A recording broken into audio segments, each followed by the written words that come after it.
I'm a female bartender at a small cafe that doubles as a venue. During the day we serve coffee and lunch, and at night we have a full bar with bands, comedy shows, etc. On this night, there was an open mic night comedy show. Not a lot of comedians showed up, so we ended up closing up shop early, and I was ready to go home.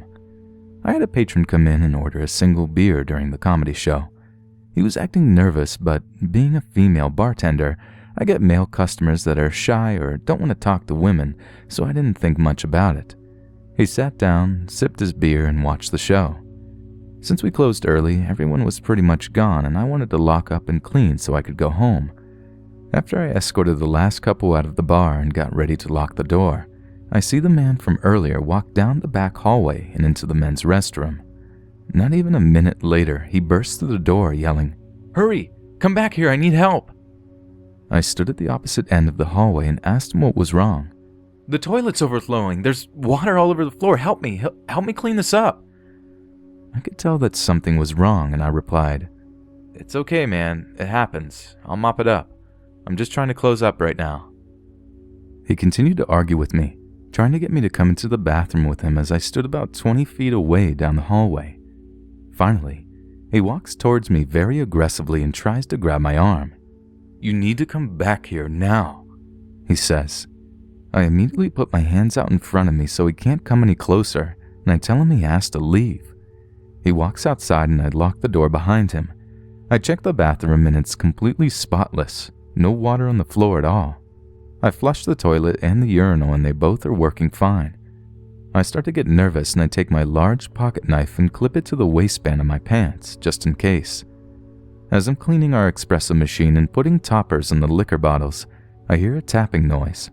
I look up at the front of the store, which is one big window that has a few curtains covering it. The same man is tapping on the window, waving at me and laughing like a maniac. I watch him walk over to the door and pull on it. It doesn't open since I had it locked after he left. He starts screaming and pounding on the glass, saying, "Open the door! I'm going to kill you!" Fight overcame flight at this point, and I walked around the counter and about 6 feet from the door.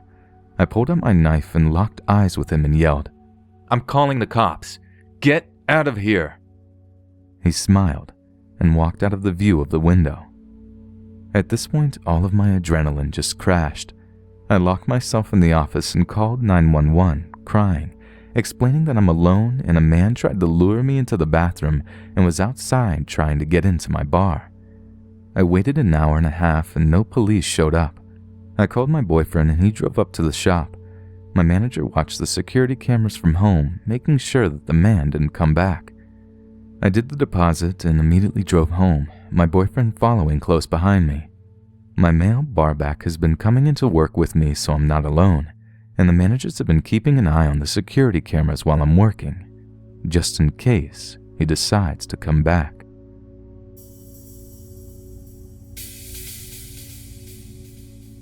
This is a few years ago in my hometown. I had gone out drinking with friends at a local bar. The bar was having some sort of company party taking up nearly half the building, but it was quite large, so it wasn't much of an issue, although it was very, very busy. We all stepped outside for a cigarette when I saw a guy carrying a girl out of the bar. You could tell she was drunk, way too drunk. He sat there for a few minutes trying to kiss her and touch her, saying he was going to take her home, and she kept saying no and pushing him away. Everyone outside was getting uncomfortable, but no one stepped in.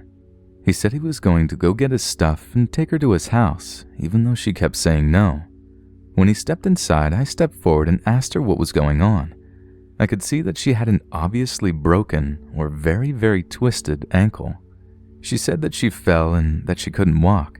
The guy offered to walk her to the bar, instead led her outside and was away from her friends, and was planning on taking her home.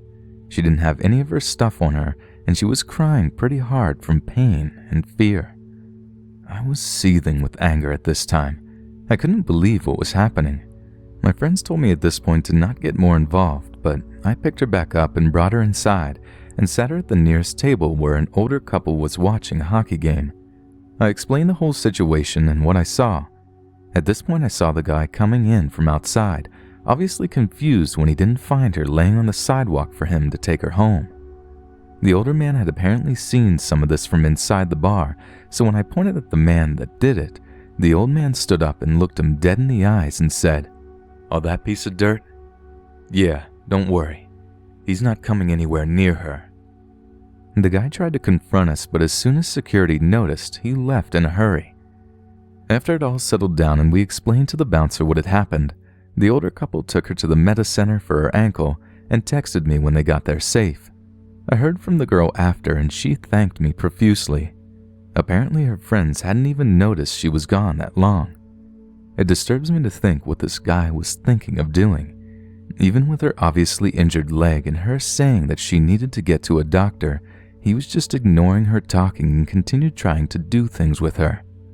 What's worse is there were about 30 to 40 people who wouldn't speak up.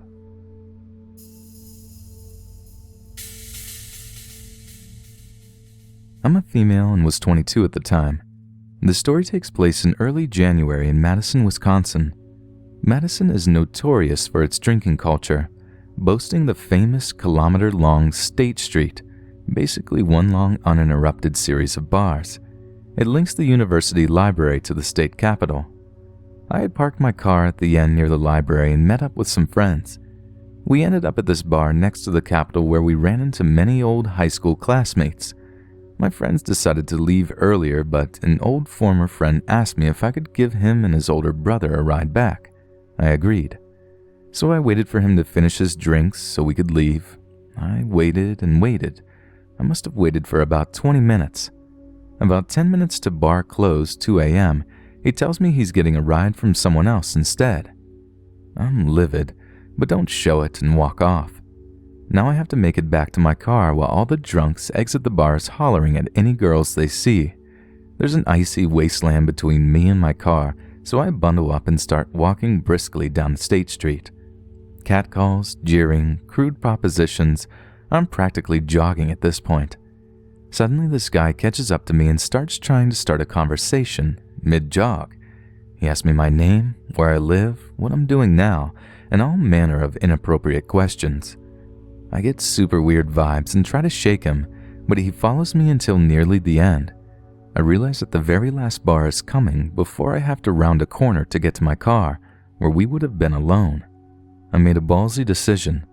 I made eye contact with a pair of built yet non-creepy looking guys, went right up to one of them and threw my arms around him exclaiming, "Oh my God, Andy, I haven't seen you in forever. How have you been?" The guy was so confused at first, but mid-hug I whispered to him, "Help me," in his ear. So he played along, and after about a minute of ad hoc dialogue, the creeper retreated. Once he was gone, I thanked the guys, said goodnight, and made it back to my car. If I hadn't had the courage to approach two random guys and ask for help, I don't know how the night would have ended.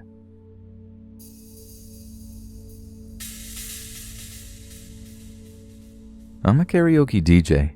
I usually get home between 2 to 3 a.m., but tonight I got off around 11 because the bar had a power outage. I live alone in a triplex behind a house. I live in the middle of a city, but the property I'm on is rather large, so there is a big backyard behind my apartment. As I'm coming home tonight, I noticed that my cats weren't waiting for me in the window. They can hear my van pulling into the driveway. They are in the window every night, no exception. I thought it was odd. Then I noticed that my kitchen light was on. I never leave my kitchen light on. At this point, I was a little freaked out, and that's when I thought I saw movement in my kitchen. I called 911 and the dispatcher told me to lock my van doors and remain in the vehicle and stay on the line. Officers showed up very quickly, in less than 5 minutes. They parked on the street and walked up to my van. They asked me to stay quiet and give them my house key.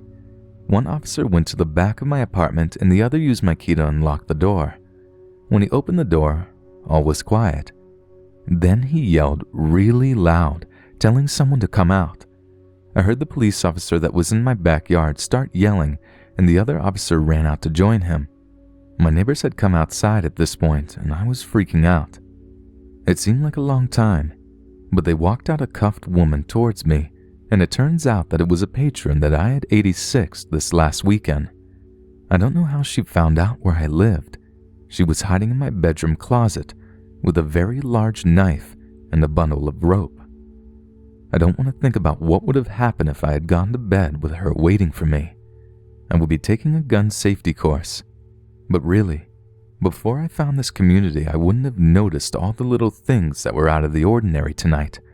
Hearing similar events have taught me to be more observant.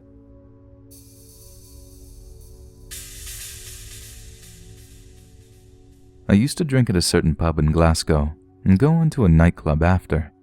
The pub was populated by bikers and other heavy music fans, and this one guy that wore pale blue jeans and a white iron shirt totally didn't fit in. Now, I'm an antisocial girl, so I would sit in the pub with a book. I liked a pint, music, and having people around, and I just didn't like talking. White shirt man kept trying. He would nod at me whenever I looked up, try and buy me a drink when I went to the bar, and several times he sat at my table trying to start a conversation. Apparently saying, "Sorry, not interested," didn't mean anything to him. One night I was really dressed up because I felt like it. Creepy white shirt guy kept trying to catch my eye. When I walked around to the nightclub, he followed me persistently, trying to get my attention. Walking in the club, I gave the bouncer my usual nod greeting. They all knew me. Went to pay to get in, and a white shirt arm popped up past me and said, "2, we're together." I said, "Nope, one for me, please, Kate," and went in. All night this guy had followed me. The club has 3 floors and was packed, but this guy would even wait outside the loos if I went in. One friend I left my drink with later admitted he put it down on the bar for a while. After a while, I started feeling odd, very odd. I was dizzy, sweaty, and shaking. I decided I must be coming down with something and headed home. I don't remember going down the stairs, but apparently White Shirt followed me. However, the bouncer stopped the creep from getting me out when he tried saying I had too much to drink. I used to run pubs. The bouncer knew I knew my limits and said I wasn't drunk. I was ill. White Shirt guy got pushy, and the bouncer ended up pinning him against a wall. However, during this time, I wandered off. One street behind the club is the red light district. No idea how I got there, but I was spotted 3 hours later walking up to the main road by my home. My skirt was ripped. I had no shoes, coat, or bag. My biker friend, who is also a cab driver, recognized my tattoos from the back and stopped to see if I was okay. He instantly realized I wasn't, got me in his car, and phoned the nearby hospital to say he was bringing me in. 3 days later, I finally make enough sense to find out what happened. My drink was spiked with ketamine, a borderline dangerous dose. The cab driver talked to the bouncer, and between them they figured out what had happened. The cab driver and his friends tracked down a White Shirt creep and gave him a nice kicking. Then the railway lads heard, and they gave him a kicking as well. He was barred from the club and the pub. It was an awful long time before I went out again.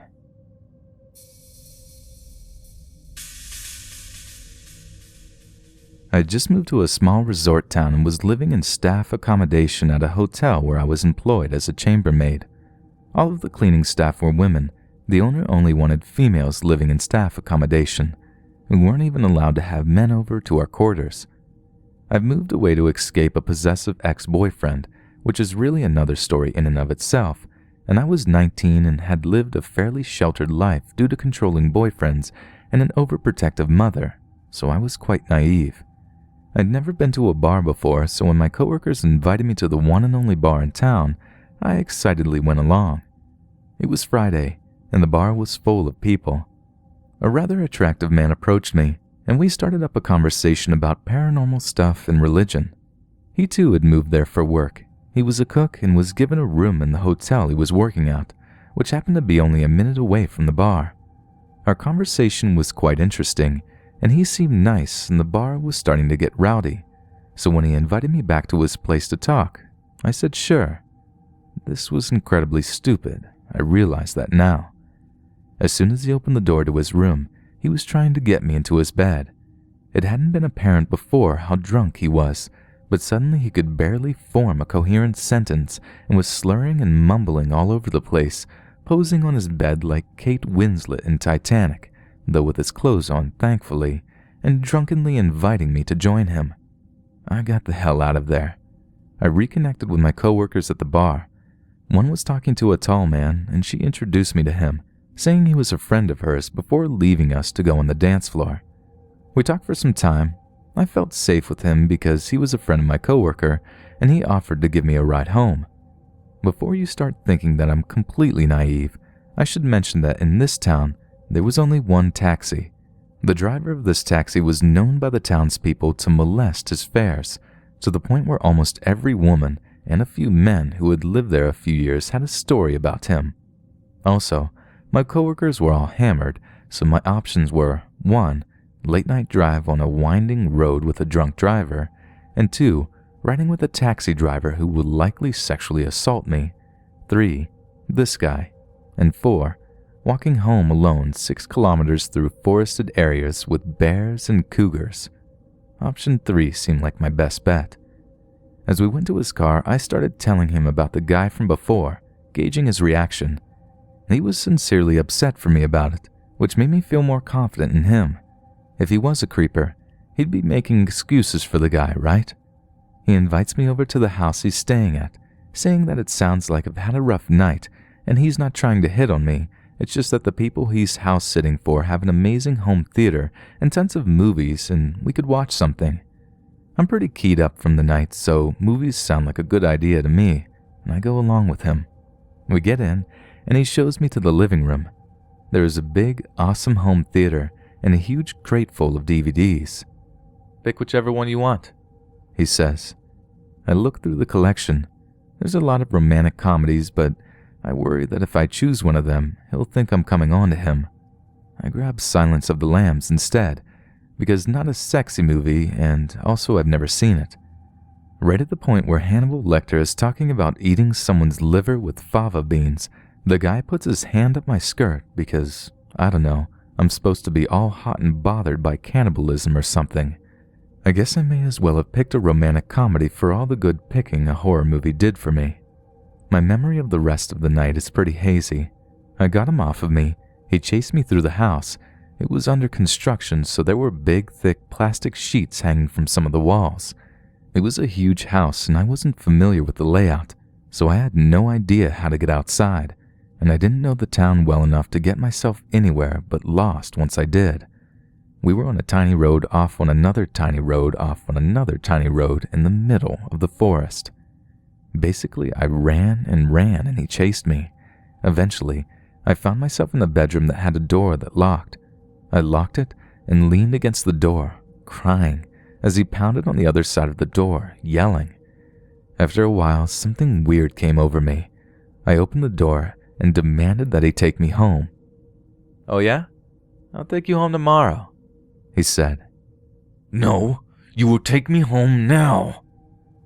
I don't think I've ever used that tone of voice before or since.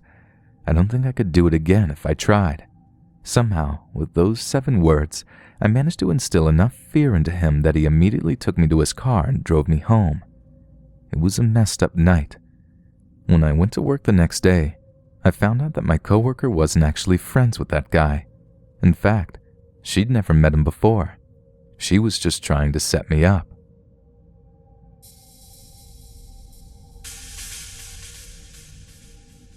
I was 22 at the time, female. It was the day after Valentine's Day, and I just found out that the guy that I was seeing was cheating on me.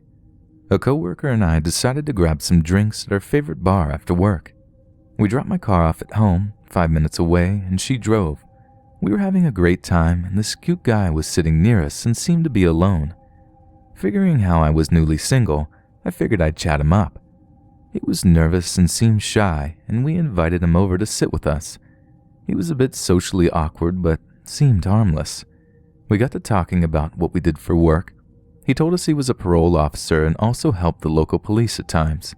He had loosened up and he seemed alright, so after a while, my coworker wanted to leave, and the guy said he could give me a ride to my apartment. I was a bit uneasy, but I did only live around the corner, and he did seem nice. So she left and we continued talking. All of a sudden, his face turned into what I can only describe as crap your pants scary, as he proceeded to tell me that I needed to be careful because there was a serial rapist that they were looking for. "Oh, okay, thanks," I said as I thought. Well, I thought I'd certainly be safe with this shy, nervous, and socially awkward guy who didn't seem to fit the job he just got telling me that he did, as he just got done telling me about some rapist on the loose with this crap-your-pants scary look on his face. So, instead of listening to my alarm bells, I took him up on the ride home.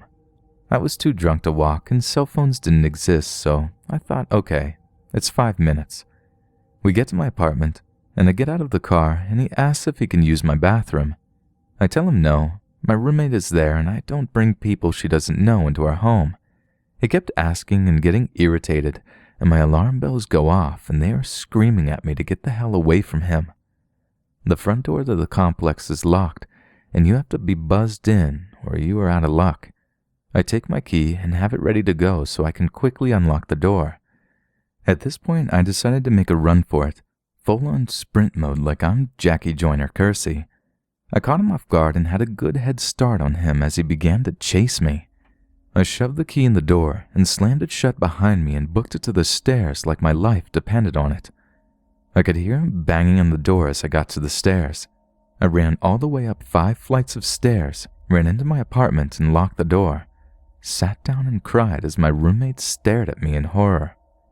I didn't leave the apartment for 4 days, and I realized he was likely the serial rapist he was talking about in his story.